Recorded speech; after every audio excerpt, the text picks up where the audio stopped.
Hello guys, this is Abhay Agrawal and this is question number 12 from the chapter of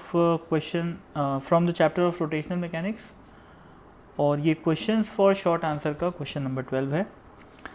तो if क्या लिखा हुआ है question में भाई कि if the resultant torque of all the forces acting on a body is zero about a point, is it necessary that it will be zero about any other point? तो देखो भाई, ऐसे क्वेश्चन अपन पहले भी किए हैं इस टाइप के कि अगर एक कंडीशन है तो क्या दूसरी कंडीशन भी होगी। तो इस टाइप के क्वेश्चन को अपन हमेशा ऐसे टैकल करते हैं कि भाई एक कोई ऐसा एग्जांपल दिमाग में सोचे जहाँ पर ये वैलिड नहीं होगा। जब अपने को नो आंसर देना होता है, जैसे मेरे को इसका आंसर पता है नो है, ठीक है, वो अभी हो सकता है कुछ लोगों को समझ में नहीं आ रहा होगा सुनने में, लेकिन वो समझ में आ जाएगा जैसे जैसे अंडरस्टैंडिंग बढ़ेगी रोटेशन की, ठीक है। तो जैसे मेरे को एक एग्जांपल दिमाग में आया कि भाई एक रॉड ले लेते हैं अपन। अब मैं मान लो इस रॉड में एक फोर्स लगाया ऐसे और एक फोर्स लगाया ऐसे, दोनों का मैग्नीट्यूड बराबर है और रॉड के बीचों बीच एक पॉइंट कंसिडर कर रहा हूँ, पॉइंट नंबर ए, और यहाँ पर एक पॉइंट कंसिडर कर रहा हूँ, पॉइंट नंबर बी। अब चूँकि ये दोनों डिस्टेंस बराबर है, कौन सी, यहाँ से लेकर यहाँ तक और यहाँ से लेकर यहाँ तक, तो इस फोर्स का टॉर्क और इस फोर्स का टॉर्क बराबर होएगा, परपेंडिकुलर टू द रॉड है, ठीक है। अब इस फोर्स का टॉर्क साफ साफ दिख रहा है भाई, क्लॉकवाइज डायरेक्शन में है, जबकि इस फोर्स का टॉर्क एंटी क्लॉकवाइज डायरेक्शन में है, ठीक है, अबाउट पॉइंट ए, ठीक है। तो equal in magnitude but opposite in direction.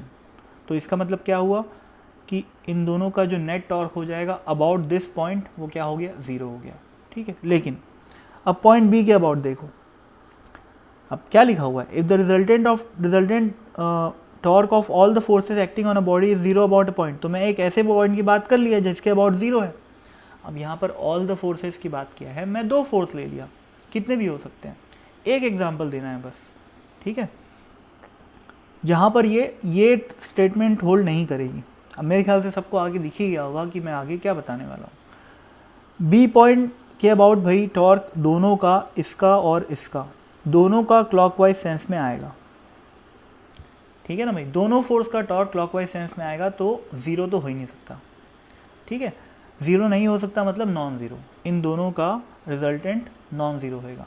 तो ये वाली बात कि is it necessary that it will be zero about any other point, ये बात इस केस में क्या हो गई, नॉट ट्रू हो गई। इसका मतलब नेसेसरी वाली बात ख़त्म हो गई, ठीक है ना। ऐसा कोई ज़रूरी नहीं है कि एक पॉइंट के अबाउट अगर टॉर्क ज़ीरो है तो हर पॉइंट के अबाउट टॉर्क ज़ीरो होगा, ठीक है। तो लेकिन हाँ, अगर ऐसा क्वेश्चन जब आता है जिसका आंसर येस होता है तो उसको फिर प्रूफ करना पड़ता है जनरल वे में, ठीक है, जनरल वे में उसको प्रूफ करना होता है, जनरल केस लेके कि भाई यस वाला जब आंसर होता है कि अगर नेसेसरी है तो फिर वो थोड़ा सा टफ हो जाता है क्वेश्चन। ये बहुत सिंपल क्वेश्चन है, ठीक है। तो I hope this clears your doubt if you had any, okay. तो थैंक यू।